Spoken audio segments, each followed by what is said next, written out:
Somewhere deep in the humid bayous of southern Louisiana, during the brutal summer of 1872, 11 men met the same fate, not from yellow fever, not from consumption. Each one died in his bed, throat opened with surgical precision, as if by an unseen hand. Their bodies were discovered at dawn, faces frozen in expressions that seemed to hover between ecstasy and terror. All 11 men had something in common. They were prominent members of the Knights of the White Camellia, the most feared chapter of the Ku Klux Klan in the region. Now, officially, their deaths were recorded as unrelated incidents, scattered across 4 parishes. The reports contradicted witness accounts, ignored physical evidence, and within 6 months, the case was closed. All records sealed by order of the parish judge. But in the cramped quarters of the colored sections in the back rooms of freedmen's churches, behind shuttered windows and whispered prayers, another story was told. A story passed down for generations, never written, never spoken where white ears could hear. Tonight, that story can finally be told. Before we continue with the legend of the woman they called La Ve Noire, the Black Widow, I need you to do something for me. Go ahead and hit that subscribe button right now, because stories like this, one stories that powerful men buried, that history tried to erase, these are what we uncover on this channel. And I want to know, where are you watching from? Are you down in Louisiana? Somewhere across the Deep South? Drop it in the comments. Let's see where our community of truth seekers is tuning in from. But to understand what happened in 1872, we have to go back 4 years earlier, to the ashes of a war that was supposed to be over. Street. Martin Parish, Louisiana, 1868, a wound that refused to heal. The great plantations that once bled sugar and cotton now stood like broken teeth against the sky. Fields swallowed by swamp. Manor houses collapsing under their own rotting grandeur. The town of Breaux Bridge served as the parish seat, a handful of weathered buildings gathered around a courthouse that had changed flags 3 times in 7 years. And the people changed even more. Nearly 4,000 formerly enslaved men and women now walked freely through streets that had once barred their very gaze. Some owned land. Some could vote protected by Union soldiers and the Freedmen's Bureau.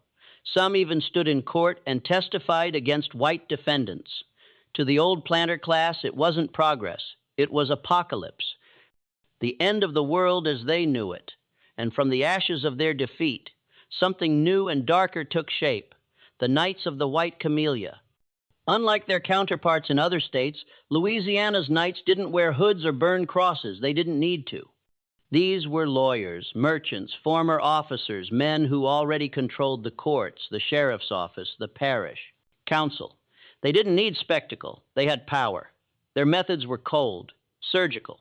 A freedman who spoke too boldly might find his crops burned, his mule maimed, his credit cut off at the general store. And if he still didn't learn his place, he might receive a midnight visit from well-dressed gentlemen with calm voices and deadly intentions. Violence wasn't their first language, it was their punctuation. And in 1872, someone started writing back. The Knights met every Thursday evening in a back room of the Breaux Bridge Hotel, a 3-story establishment on Main Street owned by Harold Jessup, one of their founding members.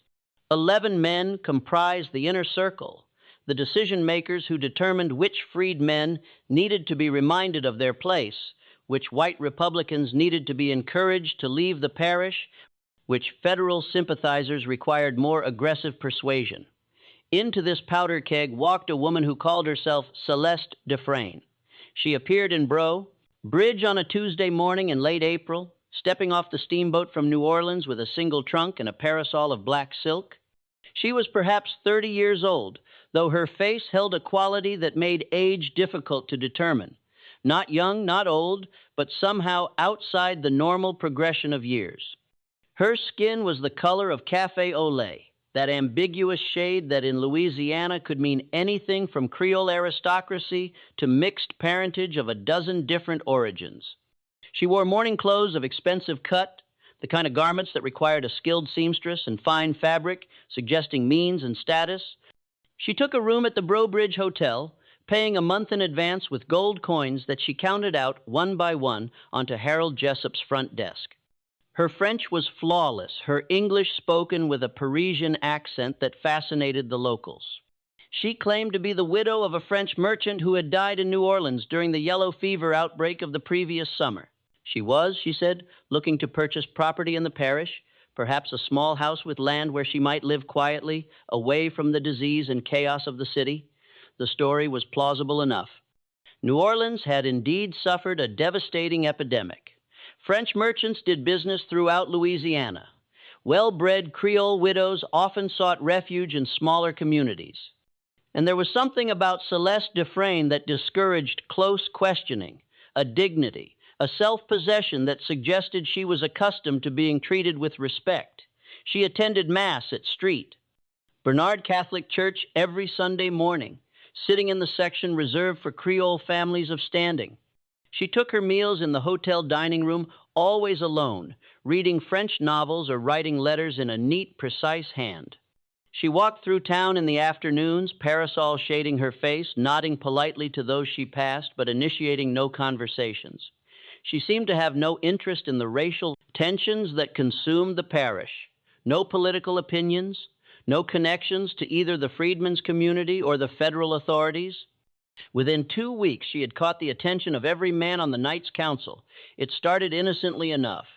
Thomas Broussard, who owned 1,500 acres of struggling cotton fields east of town, encountered her outside the general store on a Wednesday afternoon.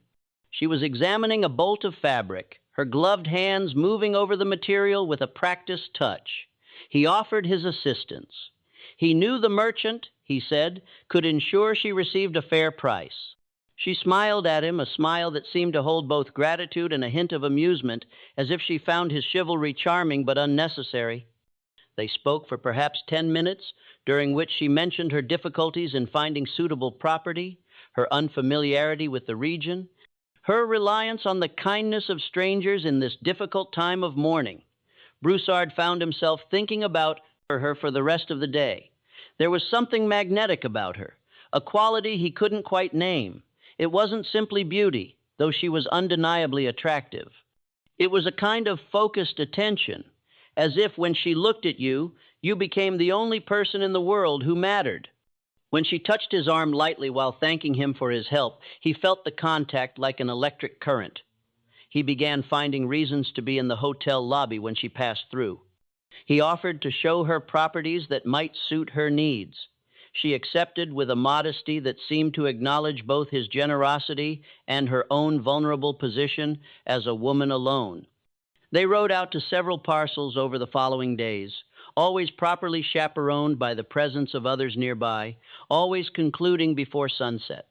Broussard told his wife these were potential business transactions, that he was helping a respectable widow, as any Christian gentleman would. But he thought about Celeste constantly. The way candlelight caught the curve of her neck, the faint scent of lavender that clung to her clothes, the way her eyes met his, sometimes with an expression that seemed to see through all his careful respectability to something raw and hungry beneath.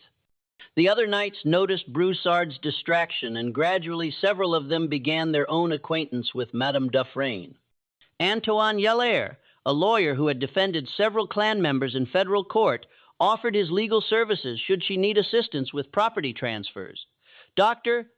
Raymond Heber, who served as parish coroner, expressed concern about her health, the stress of widowhood, the change in climate, and suggested she might benefit from a consultation. Eugene Fontenot, who ran the largest dry goods store in the parish, extended a generous line of credit for any household item she might need once she found her home. Celeste accepted each offer with the same gracious reserve, never seeming to encourage attention, yet somehow making each man feel that he alone understood her situation, that he alone could provide what she needed. She was, they told themselves, a respectable woman in difficult circumstances. Their interest was purely chivalrous. The fact that she occupied their thoughts, that they invented reasons to visit the hotel, that they found themselves making comparisons between her refined manner and their wives' provincial ways, These were simply natural responses to an exceptional woman. By June, the dynamic within the night's Thursday meetings had subtly shifted. The 11 men who had always worked together with military precision now engaged in small rivalries, subtle competitions for status and standing. Broussard mentioned his afternoon drives with Madame Dufresne. Lair countered with his legal consultations. Ibert spoke of her delicate constitution, her need for a physician's regular attention. The others, Jessup, the hotel owner, Marcos Tibito, who controlled the parish newspaper, Judge, Vincent Theo, who had authority over the local courts, Sheriff Claude Devo, banker Phipe Russo. Plantation owners William Duplantis and Charles Arsino each found their own ways to establish connection with the fascinating widow. None of them noticed that Celeste had never actually purchased any property. None of them questioned why a woman supposedly fleeing New Orleans would choose Breaux Bridge, a violent backwater torn apart by racial conflict.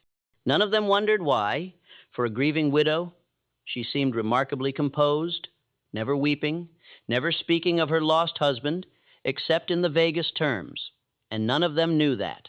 Late at night, after the hotel grew quiet, Celeste Dufresne sat at the small desk in her room and added notes to a leather-bound journal, recording each man's habits, his vulnerabilities, his secrets, his sins, recording where he lived, who guarded his house, whether his wife slept soundly, whether he kept weapons near his bed, recording everything she would need to know when the time came to collect her debts. Because Celeste Dufresne, if that was even her real name, had not come to Breaux Bridge to purchase property, or to mourn a husband, or to escape yellow fever.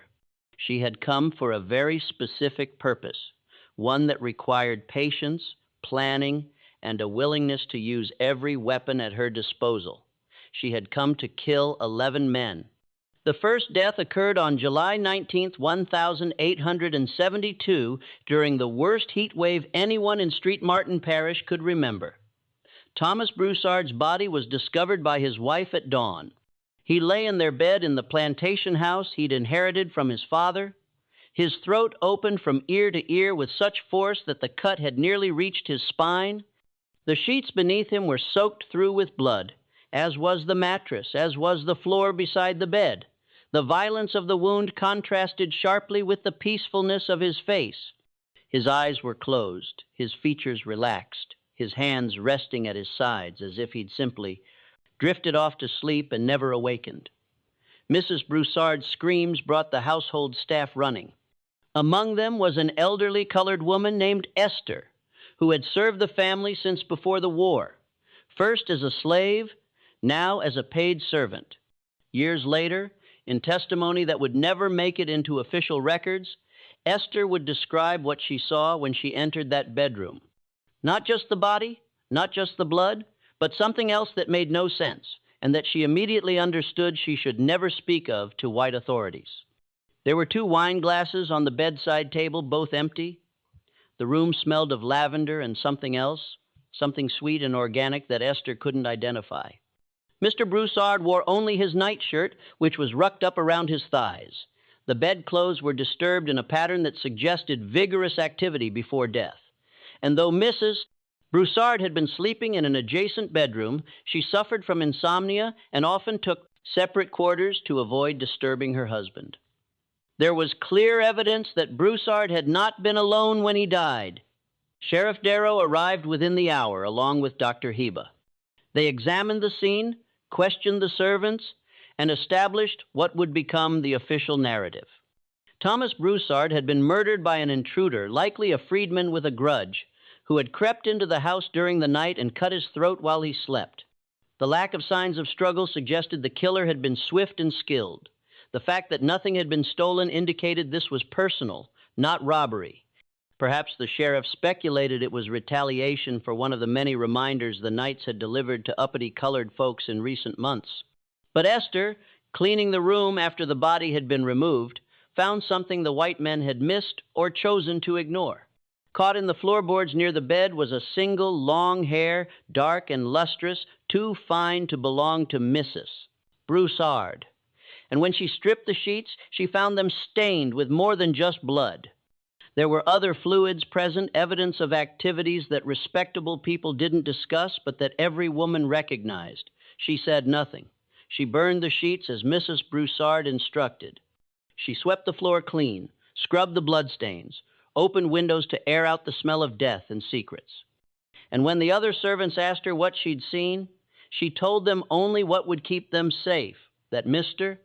Broussard had been killed by an intruder, that the sheriff was investigating, that they should all be careful not to go out alone at night. But in the colored section of town, among people who had learned to see what white folks refused to acknowledge, a different story began to circulate.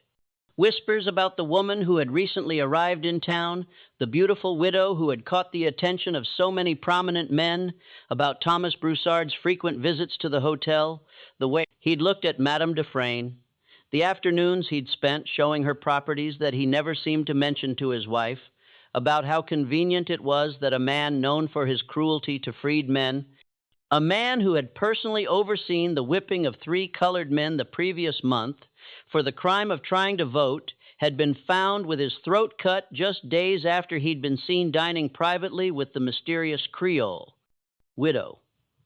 The funeral took place on a Saturday, the entire town turning out to pay respects. The knights attended in a body standing together near the grave, their faces grim. They were not fools, these men. They recognized that the murder of one of their own was a message, a declaration of war. They assumed it came from the freedmen's community or from federal sympathizers. They discussed in low voices how to respond, what measures to take, which colored leaders needed to be made examples of.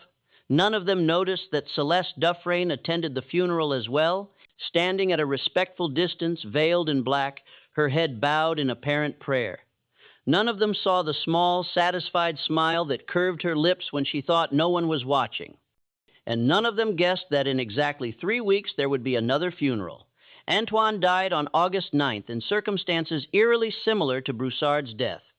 He was found in his bachelor quarters above his law office, throat cut, face peaceful, evidence of female company shortly before death. This time the investigating authorities, what remained of them, given that the sheriff and coroner were themselves knights, could not maintain the fiction of a random intruder.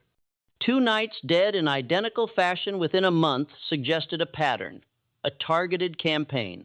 The whispers in the colored community grew louder. Lave Noire, they called her now. The Black Widow, the woman who seduced powerful white men and left them dead in their beds. Some spoke of her with fear, worried that she would bring reprisals down on the entire freedmen's population. Others spoke with a grim satisfaction, a sense that justice denied through official channels was being delivered through other means, because the thing that white authorities refused to acknowledge, the thing that every colored person in Street Martin Parish knew without needing to be told, was that Celeste Dufresne had not chosen her victims randomly. Every man she seduced, every man she killed, had blood on his hands, real blood, not metaphorical, real. Each of them had personally participated in violence against freed men and their families. Thomas Broussard had overseen multiple whipping and had burned the cabin of a freedman who'd filed a complaint with the Freedmen's Bureau. Antoine had defended Klan members in court by intimidating colored witnesses, threatening their families, ensuring that justice was never served. The pattern would continue with each subsequent victim, though white authorities would never make these connections, would never ask why these specific men were targeted. On August 12th, the remaining 9 knights held an emergency meeting in the hotel's back room. The Thursday night gatherings were no longer sufficient. The situation demanded immediate action. They needed to identify the killer. They needed to protect themselves. They needed to restore order before panic spread through the white community. It was Judge Theot who first voiced what several of them had been thinking but hadn't dared to say aloud. "Gentlemen," he said, his voice heavy with reluctance, "we must consider the possibility that the killer is someone we know, someone who has access to these men's homes, someone they trusted enough to let down their guard." The room fell silent. They all understood the implication. Broussard and Lair had been killed in their own beds, apparently without struggle, apparently after intimate activities. The killer had to be someone they would admit to their private quarters, someone whose presence wouldn't alarm them. A woman, Dr. Hebert said quietly. It would have to be a woman. They looked at each other with growing horror as the pieces fell into place. A beautiful woman recently arrived in town. A woman who had, one way or another, attracted the attention of every man in the room. A woman whose background, now that they thought about it carefully, was strangely vague, supported only by her own testimony and the general plausibility of her story. Madame Dufresne, Sheriff Darrow said. Mother of God, it's Madame Dufresne. But even as they reached this conclusion, even as they began to discuss how to investigate her, how to prove her guilt, how to arrest her without causing a scandal, they faced a terrible problem. Each of them had spent time alone with her. Each of them had, in ways they hadn't admitted even to themselves, been seduced by her. Each of them had secrets they didn't want exposed. Visits to her hotel room, gifts they'd given her, promises they'd made, to investigate. Her would be to investigate themselves, to invite scrutiny they couldn't afford. And beneath their fear and anger ran another current, one that none of them would acknowledge. Fascination. Because even now, even knowing what she might be, what she might have done, several of them couldn't stop thinking about her, couldn't stop remembering the way she'd looked at them, touched them, made them feel like men of power and importance rather than bitter remnants of a dying world. Before we go further into this dark tale, I need you to understand something. This story gets deeper, more twisted than anything you've heard before. If you're feeling that chill down your spine, if you're asking yourself how far this went, you need to hit that like button right now. Drop a comment with your theory about what happens next. And if you haven't subscribed yet, do it now, because we're about to reveal how this game of death played out, and you won't want to miss a single detail. Let's continue. The investigation into Celeste Dufresne began with careful discretion. Judge Theot used his authority to quietly request information from New Orleans, sending telegrams to police contacts and courthouse clerks, asking about a Creole widow named Dufresne, whose husband had supposedly died in the yellow fever outbreak. The responses when they came were troubling. No merchant named Dufresne had died in New Orleans during the epidemic. No death certificate existed for anyone matching that description. The address Celeste had provided as her New Orleans residence was a boarding house whose owner had no recollection of anyone named Dufresne. It was as if the woman had materialized from thin air, entire past a fabrication. Sheriff Darrow, meanwhile, began discreetly questioning hotel staff and local shopkeepers. What he learned painted a portrait of a woman who was simultaneously everywhere and nowhere. She kept regular hours, attended church, purchased normal household items, but no one could say they really knew her. She had no friends, no confidants, no visitors except the various knights who had called on her.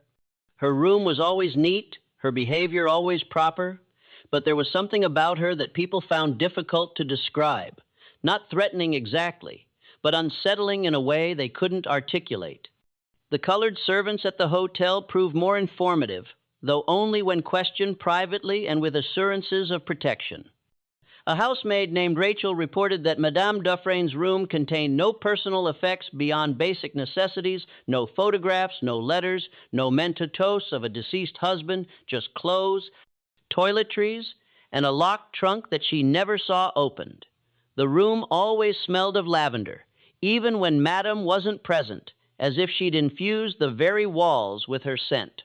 More tellingly, Rachel had twice seen Madame Dufresne return to the hotel very late at night, well after midnight, entering through a side door and moving through the hallways like a shadow.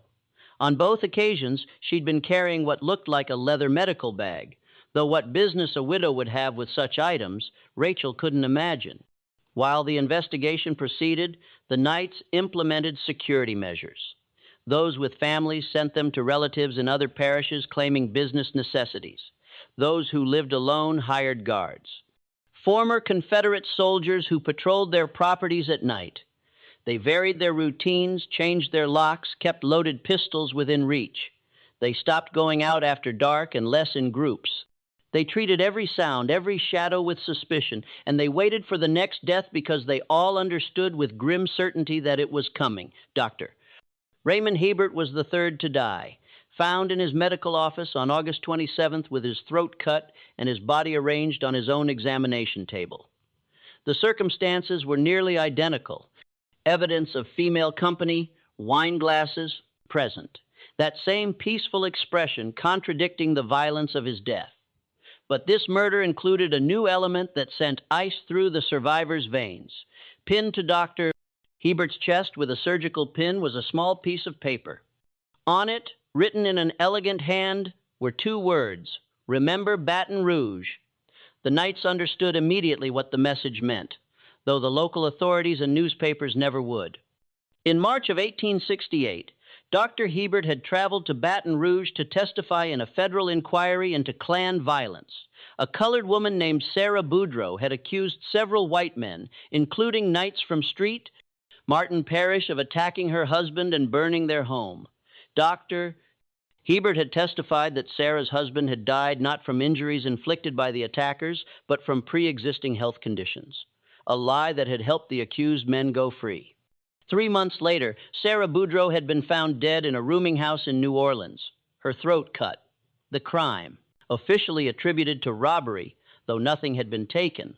The note made clear that Celeste knew about this incident.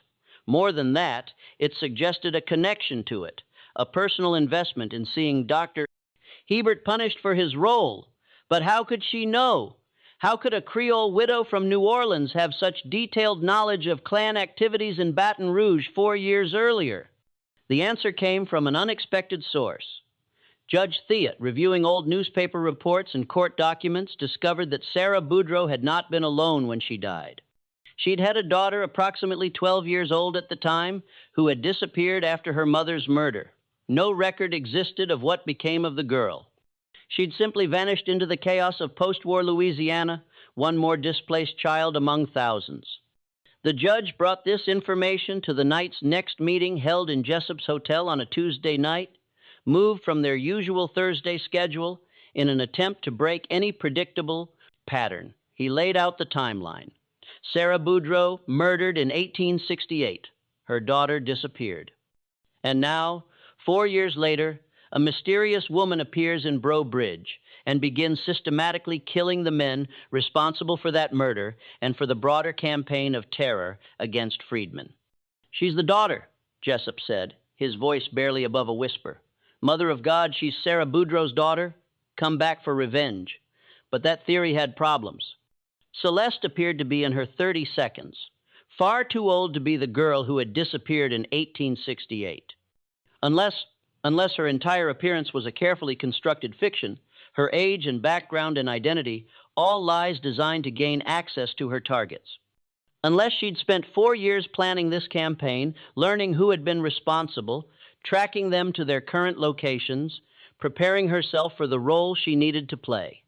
The racial implications of the theory troubled them even more deeply. If Celeste was Sarah Boudreaux's daughter, she was colored despite her light skin and refined manner. She had passed as Creole, as white enough to move through their society without suspicion. Every man she'd seduced had committed what Louisiana law still considered miscegenation, a crime, and a moral stain. The scandal would destroy them, even if they survived her revenge. "We need to take her now," Sheriff DeRoe said. "Tonight. Arrest her before she kills again." But Judge Theot shook his head. "On what charge? We have no proof.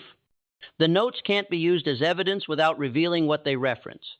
Our own investigation is compromised because we've all been involved with her. Any trial would expose everything we've tried to conceal. Then we don't have a trial," Marcus Thibodeau said quietly. The newspaper editor had been silent until now, but his meaning was clear. "We handled this the way we've handled other problems.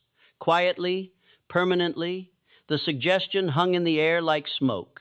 They were discussing murder, lynching, the extrajudicial killing of a woman who had not been convicted of any crime.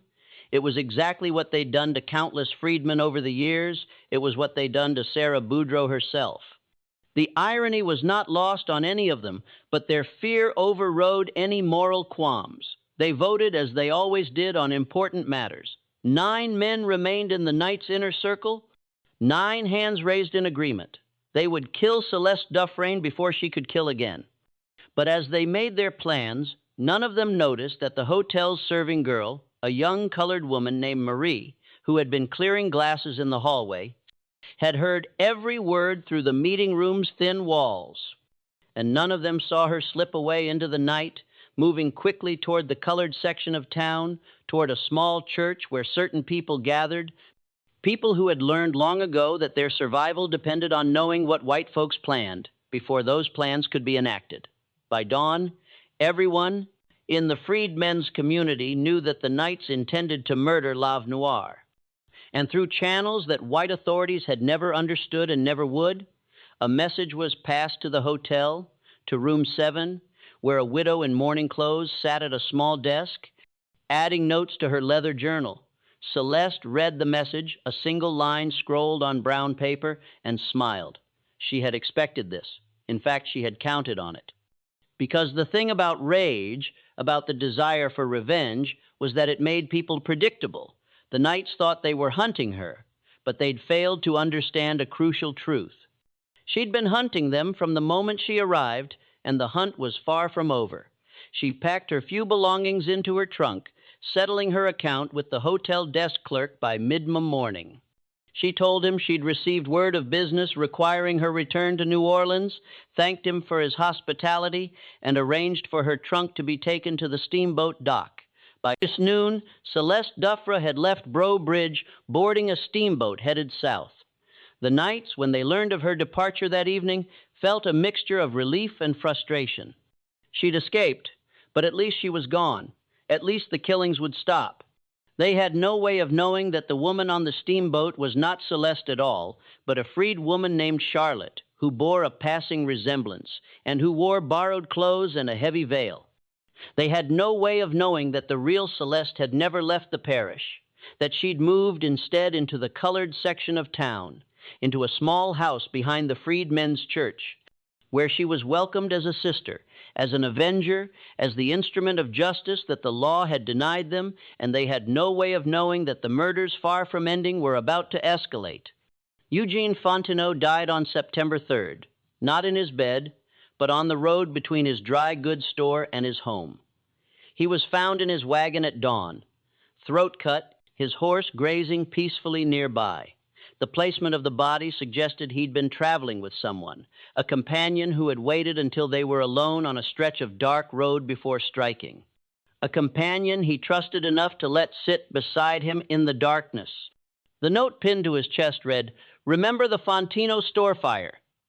In November of 1869, 3 freed men had tried to open a competing general store in Breaux Bridge, offering credit terms to colored customers that Fontino's establishment refused. Within a week, the new store had burned to the ground. The 3 men had fled the parish, their families with them, and no investigation had ever been conducted. Everyone knew who had ordered the fire. Now everyone knew the price of that knowledge. Philip Rousseau, the banker, was next. He died in his own bank on September 15th, discovered when the Clarks arrived in the morning. He'd been killed at his desk, apparently while working late on accounts. His throat had been cut with such force that blood had spattered across the ledgers he'd been reviewing. The note referenced a loan he'd foreclosed in 1870, driving a freedman farmer into destitution and homelessness, a foreclosure that violated the bank's own policies. But that had been approved because the debtor was colored. 5 men dead in 2 months. The pattern was unmistakable now, not just to the Knights, but to the entire parish. Someone was systematically executing the most powerful men in Street Martin Parish, men who had thought themselves untouchable, protected by their positions and their brotherhood.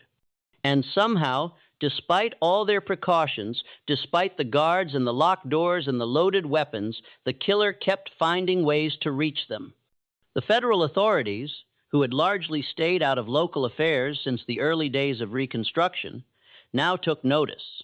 A U.S. Marshal arrived from Baton Rouge with instructions to investigate the murders and determine whether they constituted an attack on civilian government that required military intervention. The Marshal, a severe man named Holbrook, who had fought for the Union and had little sympathy for former Confederates, began his inquiry by questioning the surviving knights. What he found troubled him in ways he hadn't expected. The victims were all members of the same organization. All had participated in documented violence against freedmen. All had been killed in a manner suggesting intimate access and personal revenge.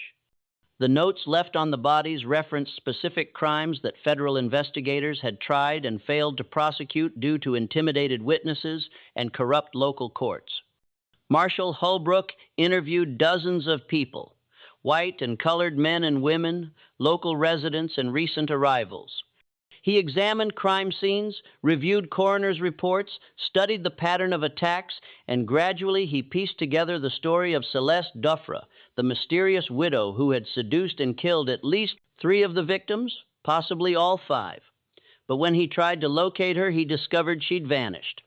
The Steamboat Manifest showed a veiled woman matching her description had departed for New Orleans, but authorities there had no record of her arrival. She'd simply disappeared, as if she'd never existed at all. Then Holbrook did something unusual. He began interviewing members of the freedmen's community, not as suspects, but as potential witnesses. He spoke to church elders, to women who ran boarding houses, to men who worked as laborers and craftsmen. He made it clear that he was interested in justice, not in protecting white criminals. And gradually, people began to talk. They told him about Lave Noire, the Black Widow, though none of them claimed to have seen her personally. They told him about the notes that had circulated through the community, messages from someone who knew things that only a freed person would know, someone who understood the specific crimes committed by each victim. They told him about the daughter of Sarah Boudreaux, though no one could say with certainty where she was or what she looked like now. And one elderly man, a freedman named Isaiah, who had worked as a carpenter before the war and who now served as a deacon in the church, told him something that changed the marshal's understanding of the case entirely. "You're looking for one woman," Isaiah said, "one killer. But that ain't how it works. You think one person could move through this parish killing white men and not be caught? You think one woman could know all the things that needed knowing, be in all the places she needed to be without help?" Brooke K. leaned forward. "What are you saying?" "I'm saying," Isaiah replied carefully, "that justice is a heavy burden, too heavy for one person to carry alone. I'm saying that when the law fails people, they find other ways, other means. And I'm saying that maybe you should stop looking for a single killer and start asking yourself why no one, not one colored person in this entire parish, has given you any information that would help catch her. Why we all seem to have gone blind and deaf when it comes to Lave Noire. It was the closest anyone would come to admitting the truth, that the freedmen's community was protecting the killer or killers because they viewed the murders not as crimes, but as justice delayed. That whatever was happening to the knights was seen as righteous, necessary, and long overdue. Marshal Holbrook faced an impossible situation. He could arrest freedmen on suspicion of conspiracy, but that would require military force and would likely trigger the kind of racial violence he'd been sent to prevent. He could pressure the local courts to prosecute, but those courts were controlled by the very men being targeted, men who had no moral authority and no credibility with the colored population. He could call in federal troops and impose martial law, but that would be admitting that civilian government in Louisiana had completely broken down. Instead, he did something that would haunt him for the rest of his career. He filed a report stating that the murders appeared to be the work of a transient criminal, possibly a woman calling herself Celeste Dufresne, who had since fled the jurisdiction and was now subject to a federal warrant.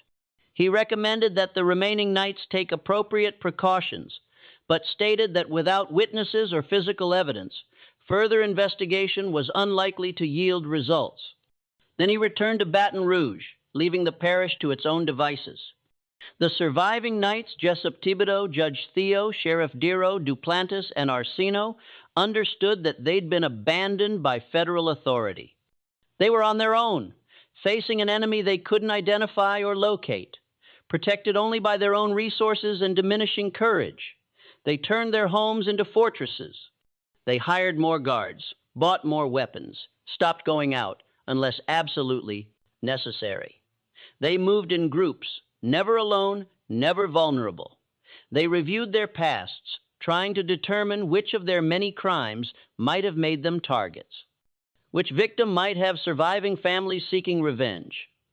And they waited for the next death, which came sooner than they expected. Just when we thought we'd seen it all, the horror in Street Martin Parish intensifies.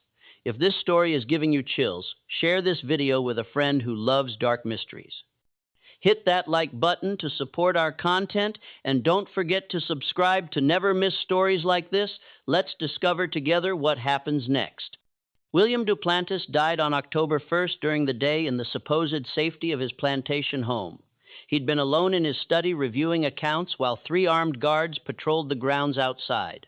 His throat was cut while he sat at his desk, his killer escaping through a window that had been unlatched from the inside, suggesting someone had prepared the exit in advance. The note on his body referenced the Christmas massacre of 1868 when Duplantis had led a night raid on a freedmen's settlement, burning homes and killing 5 men who had organized a voter registration drive. The federal investigators at the time had been unable to prove Duplantis' involvement despite multiple witnesses because those witnesses had subsequently retracted their statements after receiving visits from masked men. Charles Arsenault followed 2 weeks later, killed in the warehouse where he stored his cotton. He'd gone there with Sheriff Darrow and 2 deputies to inspect a reported break-in. Somehow, in the confusion of searching the dark building, Arsenault became separated from the group. They found him minutes later, throat cut, life bleeding out onto the cotton bales he'd accumulated through the labor of men. He'd refused to pay fair wages. His note read, "Remember the theft you called business? 7 dead, 4 survivors, and the remaining knights were starting to crack under the pressure." Marcus Tibito stopped publishing his newspaper, claiming illness, but actually barricading himself in his home, drinking heavily, jumping at every sound. Judge Theot moved his family out of the parish entirely and began conducting his business from Baton Rouge, returning to Breaux Bridge only for court sessions and never staying overnight. Harold Jessup closed his hotel, unable to maintain operations when no travelers would risk staying in a building where multiple murders had originated. Sheriff Devo was the only one who maintained his routine, though he now traveled with 4 armed deputies at all times and slept in the parish jail rather than his own home. As the nominal head of law enforcement, he felt obligated to maintain some semblance of order, even as he privately acknowledged that he was powerless to stop the killings. It was Devo who noticed the pattern that everyone else had missed. He'd been reviewing the dates of the murders, marking them on a calendar when he realized they weren't random. Each death had occurred exactly 2 weeks after the previous one, a rigid schedule that suggested planning and control rather than opportunistic killing. If the pattern held, the next death would occur on October 29th. He brought this observation to what remained of the night's leadership, just himself, Jessup Tibito, and Judge Theot. They met in the jail in a cell with bars on the windows and guards at the door, the only place they felt marginally safe. "She's playing with us," Jessup said, his voice rough from whiskey and sleepless nights. "She wants us to know when it's coming. She's trying to drive us mad with waiting." "Then we use it," Devo replied. "We know the date. We prepare. All 4 of us stay together in a secure location with armed guards. We make ourselves impossible targets. We break the pattern." They agreed on a plan. On October 28th, they would gather in the parish courthouse, which was built like a fortress with thick walls and limited entry points. They would bring provisions for several days and enough armed men to secure the perimeter. They would wait out the deadline together, and once November arrived without another death, the killer's psychological advantage would be broken. It seemed like a reasonable plan, a way to finally regain some control. They didn't realize they were playing exactly into the killer's hands, because while the Knights planned their defense, another plan was unfolding in the freedmen's community. Women gathered in the church, ostensibly for prayer meetings. Men assembled tools and materials, ostensibly for repairs to various buildings. Young people came and went, carrying messages, moving supplies, creating a network of communication that was invisible to white authorities. And in the small house behind the church, Celeste, if that was still the name she used, met with a group of people who had been helping her from the beginning. There was Marie, the hotel-serving girl who had overheard the night's plans and passed them along. There was Charlotte, the woman who had impersonated Celeste on the steamboat. There was Isaiah, the deacon, who had misdirected Marshall Holbrook's investigation. And there were others, men and women, who had lost family to the night's violence, who carried their own scars and grief, who had waited years for this moment. They think they're going to ford up in the courthouse, Celeste said. They think they can wait us out. They don't understand that this was never about timing or opportunity. This was always about justice. And justice doesn't stop just because they hide behind walls. She unfolded a map of Breaux Bridge, marking locations and routes. The courthouse has one weakness they've forgotten about. When they renovated it in 1867, they added a coal chute for the heating system. It runs from the basement to the street, covered by a grate that can be opened from outside. It's barely wide enough for a person, but it's enough. And once you're inside, Isaiah asked, then I do what I've been doing all along. I remind them that there are some crimes that law can't touch, some debts that can only be paid in blood, and I make sure that the last 4 understand before they die exactly why this is happening, exactly whose daughter I am. The meeting continued late into the night, refining details, assigning roles, preparing for what would be the final act of a performance that had been 4 years in the making. Celeste had changed since arriving in Breaux Bridge. The polished persona of Madame Dufresne had fallen away, revealing someone harder, colder, shaped by grief and rage into an instrument of vengeance. But she had also changed in ways she hadn't expected, formed bonds with people who had protected her, inspired something in the community that went beyond simple revenge. She had become a symbol. L'Ave Noire, the Black Widow who struck at the heart of the power structure that had oppressed them for generations. Whether she survived what was coming or not, whether she was caught or escaped or died in the attempt, she had already accomplished something profound. She had shown that the Knights were not invincible, that justice could find them even when the law couldn't reach them, that there were prices to be paid for cruelty even in a world built to protect the cruel. On October 28th, the 4 surviving Knights assembled at the parish courthouse with 8 armed guards. They brought food, water, weapons, and lanterns. They secured every entrance, checking windows and doors, posting men at strategic points. Judge Theot examined the building's structure, noting the thick walls and limited access. Sheriff Darrow deployed his deputies in a perimeter around the building. We're as safe here as we'll ever be, he announced. Now we wait. Night fell over Breaux Bridge, bringing with it the oppressive heat and humidity of a Louisiana October. The courthouse sat on a small hill in the center of town, its windows glowing with lamplight, shadows of armed men visible behind the glass. The town around it seemed unusually quiet, as if the residents had all decided to stay indoors to wait out whatever was going to happen without bearing witness. In the colored section, people gathered in small groups, talking in low voices, praying and singing hymns that drifted through the still air. They were preparing for something. Though white folks who heard the sounds couldn't say exactly what it felt like the night before a storm, when the air grows thick and the sky takes on a greenish cast and every animal knows to find shelter. At midnight, Celeste emerged from the house behind the church. She wore dark clothes now, practical garments that allowed free movement, nothing like the elegant dresses of Madame Dufresne. She carried a small bag containing the tools she would need. Her hair was pulled back severely, her face set in an expression of determination that made her look both younger and older than her years. A woman who had lost her childhood to violence and had spent her adulthood preparing to answer it. Isaiah walked with her partway, along with 3 other men who served as lookouts.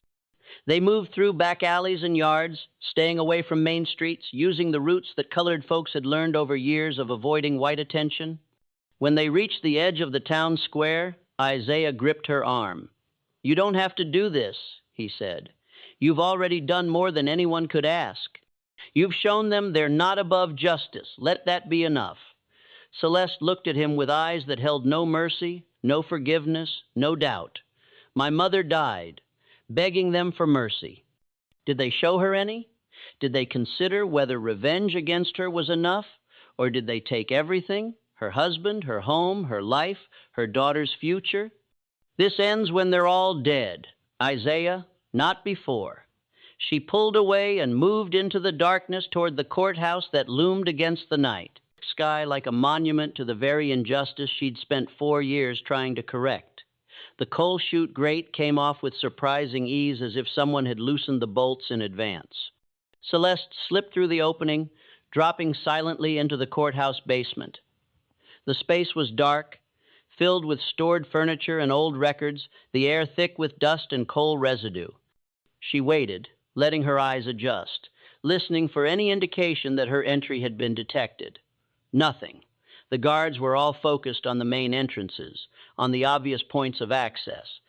No one was thinking about a coal chute that had barely been used since the renovation. She moved through the basement with practiced silence, finding the stairs that led to the first floor. This was the dangerous part. The courthouse layout offered few places to hide, and the guards were alert, armed, expecting trouble. But Celeste had advantages they didn't anticipate. She knew from conversations with Marie and others who cleaned the building exactly where every squeak in the floorboards was, which hallways offered the deepest shadows, where the guards would be positioned based on standard security protocol. More importantly, she knew that the knights would be together, probably in the main courtroom or Judge Theat's chambers, staying in a group for mutual protection. They would have guards at the doors, but likely wouldn't expect an attack from inside the building. They thought the threat would come from outside, from a mob of angry freedmen or a direct assault. They weren't prepared for someone already within their fortress. She reached the first floor and paused, hearing voices from down the hallway. Men talking, nervous laughter, the false bravado of people trying to convince themselves they're safe. The sound led her toward the courtroom, where lamplight spilled under the closed doors. Celeste checked her bag, confirming that everything she needed was still there, the knife sharp enough to cut through leather with a single stroke, the 4 notes already written, each referencing a specific crime, the small bottle of chloroform and cloth in case she needed to silence someone quietly, and the photograph creased and faded that she'd carried for 4 years. The only image she had of her mother, taken by a traveling photographer in 1866, when things had still been hopeful, when freedom had seemed like the beginning of a better world, rather than the opening chapter of a new kind of hell. She looked at the photograph in the dim light filtering through the hallway windows. Her mother smiled at the camera, young and beautiful and full of determination. Sarah Boudreau had believed in justice, in the law, in the idea that the United States government would protect its newly freed citizens. She had testified against her attackers, trusting that the system would work, and the system had killed her for that trust. Celeste folded the photograph carefully and returned it to the bag. Then she approached the courtroom doors, her knife ready, her heart steady, despite the knowledge that what she was about to do would likely result in her own death. She had accepted that possibility years ago. This was never about survival. This was about balance, about making sure that evil didn't go unanswered, about ensuring that her mother's murder had consequences. She reached for the door handle and found it locked from the inside. She'd expected this. She moved to a nearby window, using her knife to quietly work the latch free. The window opened with a faint creak that seemed thunderous in the silent building, but apparently didn't carry to the courtroom. She slipped through, entering a small Claire's office that connected to the main chamber through an interior door. This door was unlocked. She opened it just enough to see inside. The 4 knights sat around the judge's bench, weapons at hand. 3 of the guards positioned near the main doors, while the others presumably patrolled outside. Jessup was drinking from a silver flask. Thibodeau kept wiping sweat from his face despite the cool night air. Judge Theat reviewed documents as if he could focus on normal business. Sheriff Devo stood near the window, looking out at the dark town. How much longer? Jessup asked, his voice slurred. 5 hours until dawn, Devo replied. Then we're past the deadline. Then we know she can't keep her schedule. Unless she's already in the building, Thibodeau said, and the others looked at him with irritation born of fear. I'm serious. What if she got in somehow? What if she's waiting for us to let our guard down? The building is secure, Judge Theot said firmly. We checked every entrance, every window. There's no way in except through the doors, and they're all guarded. We're safe here. We just need to maintain our discipline until morning. Celeste almost laughed at the irony. They'd checked every entrance except the one they'd forgotten existed, the one that servants and colored laborers used, the one that was beneath their notice. It was the perfect metaphor for their entire worldview. They saw only what they expected to see, only what fit their understanding of how the world worked. The possibility that justice might come from below through the forgotten channels and invisible people they'd spent their lives ignoring simply hadn't occurred to them. She waited, patient as death itself, watching their routines, noting when the guards changed positions, when attention flagged, when someone turned their back. She noted that Jessup's drinking was making him careless, that Thibodeau's fear made him jumpy but also predictable, that the judge's attempt at normally meant he was focused on his papers rather than his surroundings, that the sheriff's vigilance was directed outward rather than inward. At 2:00 the morning, when exhaustion was beginning to overcome adrenaline, when the guard's attention had settled into routine watchfulness, Celeste made her move. She stepped into the courtroom through the clerk's office door, closing it silently behind her. And in the moment before anyone noticed her presence, she assessed her options with the cold calculation of someone who had planned for exactly this scenario. "Good evening, gentlemen," she said quietly. Foreheads snapped toward her. The guards at the doors turned, raising their weapons. For a moment, everyone simply stared, as if they couldn't quite believe what they were seeing. "Madame Dufresne," Sheriff Darrow said finally. "Or should I call you something else? My name," Celeste said, "is Josephine Boudreau. I am the daughter of Sarah and Marcus Boudreau, who you murdered in 1868. I have come to collect the debt you owe my family." She said it calmly, without rage or drama, simply stating a fact. And in that moment, the remaining knights understood that they had profoundly underestimated this woman. She wasn't hysterical or mad. She was purposeful, methodical, completely in control. She had walked into their stronghold, past their guards, into the heart of their defensive position. And she stood before them unarmed and unafraid because she had already won. Whether she killed them tonight or not, whether she escaped or was captured, she had already accomplished what she'd set out to do. She had made them afraid. She had shown them that justice, delayed or denied, would eventually find them. "Guards," Judge Theot said, "arrest her, take her into custody." But the guards hesitated. Something about the woman before them, about her absolute certainty and lack of fear, made them reluctant to approach. She looked like she might explode if touched, like she might transform into something more dangerous than she already appeared. "You can try to take me," Josephine said. "You can shoot me, arrest me, drag me to a cell, but before you do, you should know something. I'm not alone. I never have been. Every person in the colored section of this town knows where you are tonight. They know what I'm doing.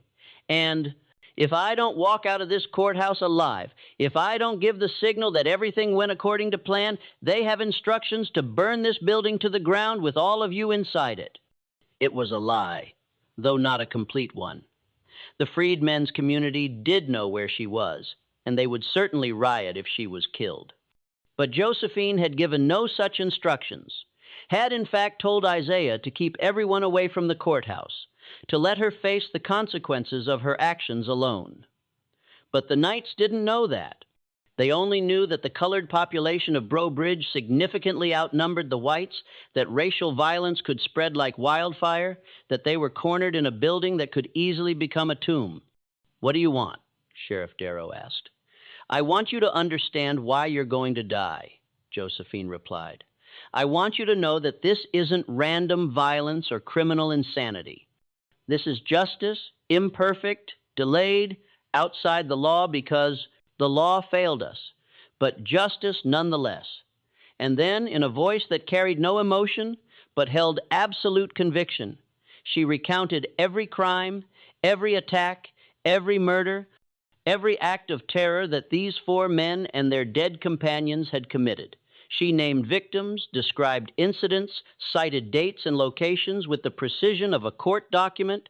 She had spent 4 years compiling this information, confirming every detail, ensuring that when this moment came, there could be no denial, no evasion, no claim of mistaken identity. The knights listened with growing horror as she laid out the full extent of their guilt. Individually, each man had known about some of the crimes, but hearing them all together spoken aloud in chronological order created a picture of systematic terror that was almost overwhelming in its cruelty. They had done this. They had created this mountain of suffering, of destroyed lives and murdered innocents and shattered families, and they had never faced any consequences, had never even been forced to acknowledge what they'd done until now. "You're confessing," Judge Theot said, desperately trying to regain some sense of control. "Everything you've just said is a confession to multiple murders. We have witnesses. These guards heard every word."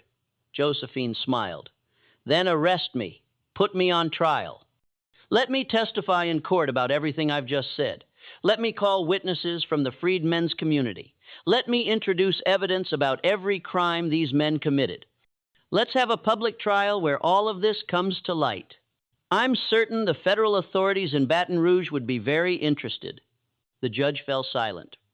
A public trial would destroy them even if she was convicted.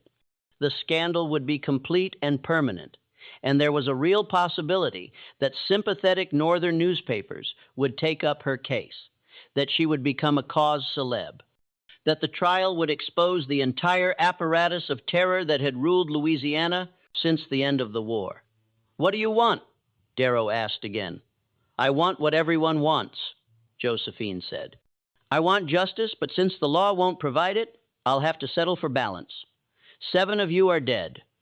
4 remain. I'll make you an offer, though I don't expect you to accept it. You can turn yourselves in to federal authorities. You can confess your crimes publicly. You can face trial in prison and the destruction of your reputations, or you can refuse and take your chances against me. Those are your only options." "And if we arrest you right now," Jessup asked, "if we hang you tonight and claim you attacked us, then you'll have to explain to Marshal Holbrook why you executed a woman without trial in secret in the middle of the night. You'll have to face the investigation and the scrutiny and the questions about why she targeted you specifically. You'll have to risk federal troops coming in and imposing martial law. And you'll have to live with the knowledge that the freedmen's community will eventually take their own revenge one way or another now or 10 years from now. Is that a risk you want to take?" The standoff stretched on, seconds turning into minutes, tension building until the air itself seemed to vibrate with it. And then, unexpectedly, Judge Theot laughed. A bitter, exhausted sound.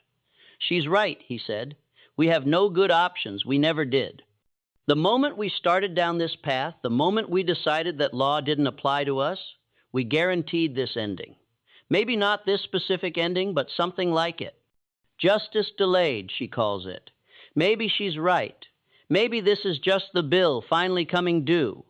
He stood, moving slowly, as if every year of his age had suddenly caught up with him at once. "I won't confess. I won't turn myself in. I don't have that kind of courage. But I won't fight you anymore either. I'm done. If you want to kill me, kill me. If you want to let me live in fear for however long I have left, do that. I don't care anymore. I'm just tired." It wasn't surrender exactly. It was something more like exhaustion, the collapse of will that comes when someone finally acknowledges that they've been beaten. The other 3 knights looked at him with a mixture of contempt and envy. Contempt for his weakness, envy for his honesty. "I'm not ready to die," Sheriff Darrow said, "and I'm not ready to give up." He drew his pistol, aiming it at Josephine. You're under arrest for the murders of 7 men. You'll be taken into custody, tried, and hanged. That's how this ends." But before he could take another step, before the situation could escalate into violence, a new sound filled the courthouse. It was singing. Dozens of voices raised together, coming from outside the building. The guards at the windows called out in alarm. A crowd had gathered in the square, freed men and freed women from throughout the parish, holding torches and lanterns, singing hymns that had sustained them through slavery and war and the bitter years of Reconstruction. They hadn't come to attack. They had come to bear witness, to ensure that whatever happened in the courthouse tonight would be seen and remembered, to make it clear that Josephine Boudreaux did not stand alone. They had come to reclaim the courthouse that represented law and justice, to surround it with their presence and their voices, and their refusal to remain invisible any longer. Sheriff Darrow lowered his weapon, understanding that the situation had spiraled beyond his control. He couldn't shoot Josephine without triggering a riot. He couldn't arrest her without fighting through a crowd of witnesses. He couldn't make her disappear without ensuring that the story would spread across the entire state. That federal intervention would become inevitable. He was defeated, and he knew it. Dawn broke over Breaux Bridge on October 29th, finding the courthouse still surrounded by freed men who had maintained their vigil through the night. Inside, the confrontation had resolved itself, not through violence, but through a strange negotiation that satisfied no one, and yet somehow ended the immediate crisis. Josephine Boudreaux walked out of the courthouse at sunrise, past the guards who made no move to stop her, through the crowd that parted respectfully to let her pass. She had not killed the remaining knights, though she had come prepared to do so. Instead, she had accepted something more valuable than revenge: acknowledgement. Judge Theot had written out a full confession documenting every crime committed by the Knights of the White Camellia in Street Martin Parish, signed and dated and witnessed by his fellow knights. The document would never be filed in any court, would never be used as evidence in any official proceeding. But it existed, held by trustees in the Freedmen's community, a sword held perpetually over the heads of the men who had created so much suffering. In exchange, Josephine agreed to leave Louisiana and never return. She agreed not to kill the remaining knights unless they resumed their campaign of terror, at which point the agreement would be void. She agreed to disappear, to become a ghost like the mysterious Celeste Dufresne, to let the story become legend rather than documented fact. It wasn't justice, not really. 3 men who deserved to hang would live out their natural lives, unpunished by law, known to their community as monsters, but protected by their wealth and connections. But it was something. It was acknowledgement of guilt, recognition of crime, a permanent reminder that their actions had consequences even when the law looked away. The 4 surviving knights never recovered from that night. Judge Theot resigned his position and moved to Texas, dying 2 years later from drink and despair. Sheriff Darrow lost his re-election campaign, defeated by a coalition of freed men and progressive whites who finally had the courage to vote against him. Harold Jessup sold his hotel and left. The state. Marcus Tibito continued publishing his newspaper but never regained his influence, his editorials increasingly bitter and disconnected from the reality around him. The Ku Klux Klan's power in Street Martin Parish broke that autumn. Without its leadership, without the certainty that violence would go unpunished, the organization fragmented and faded. Reconstruction continued imperfectly and incompletely. But the specific reign of terror that had defined the post-war years finally ended, and Josephine Boudreaux, who had spent 4 years as an instrument of vengeance, disappeared into history. Some claim she went to Mexico, others to Canada, still others to France. The truth was simpler and more practical. She moved to New York, changed her name again, and spent the rest of her life working with organizations that supported freedmen's rights, using her experience and intelligence to help others navigate the treacherous landscape of post-war America. She never spoke publicly about what had happened in Breaux Bridge. She never wrote a memoir or gave interviews or sought recognition for what she'd done. She lived quietly, modestly, until her death in 1903 at the age of 47, and was buried in an unmarked grave in Brooklyn. But in Louisiana, In the colored communities of the Bayou parishes, the story of love of noir was passed down through generations. It became part of the secret history of Reconstruction. The stories that freed men told each other about resistance and survival, and the ways that ordinary people fought back against extraordinary oppression. The details changed over time, became embellished or simplified, merged with other stories of vengeance and justice. But the core remained constant. A woman whose family was destroyed by the Klan had taken revenge, had killed the killers, had shown that even the most powerful men were vulnerable to consequences. Historians would later debate whether Josephine Boudreaux really existed, whether any of the story was true. Official records of the murders existed, but they attributed the crimes to an unknown assailant. Never caught. Identity never confirmed. The confession signed by Judge Theot was never found, though references to it appeared in oral histories collected in the 1,930 seconds. Celeste Dufresne left no trace in New Orleans records, suggesting she was either a fabrication or had used such deep cover that her true identity couldn't be recovered. But the absence of documentation doesn't mean absence of truth. In a time when so much violence was carefully erased from official records, when so many crimes went unacknowledged and unpunished, when justice for freed men existed only in theory, stories like Lave Noire served a crucial purpose. They reminded people that resistance was possible, that the powerful were not invincible, that patience and planning and courage could accomplish what law and government could not. And sometimes in the quiet hours of the night, in the places where memory runs deeper than written history, you can still hear an old truth being passed from grandmother to grandchild, from elder to youth. There are debts that law cannot settle. There are crimes that no courtroom can ever truly punish.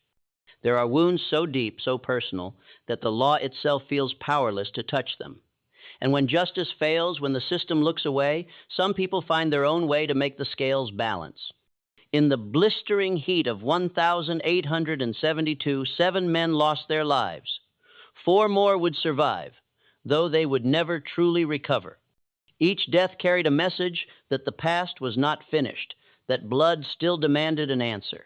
And in the quiet shadows of history, one woman, Josephine Boudreaux, finally found a kind of peace. Her mother's killers had been named, hunted, and punished, not by the law, but by something older, something raw. Was it revenge? Was it justice? Or was it just another turn in the endless cycle of violence that defined the South after the war? That's the question I want to leave you with tonight. Could something like this really have happened in Reconstruction-era Louisiana? Do you believe vengeance can ever equal justice, or does it only feed the darkness it's meant to end? Tell me what you think in the comments. I read every one of them. And if this story moved you, if it chilled you, or made you see history in a way you hadn't before, make sure you're subscribed. Hit that notification bell so you don't miss the next forgotten truth we uncover. Because these stories matter. The people history tried to erase, they still have voices. And together, we can make sure they're never silenced again. Thank you for listening. I'll see you in the next one.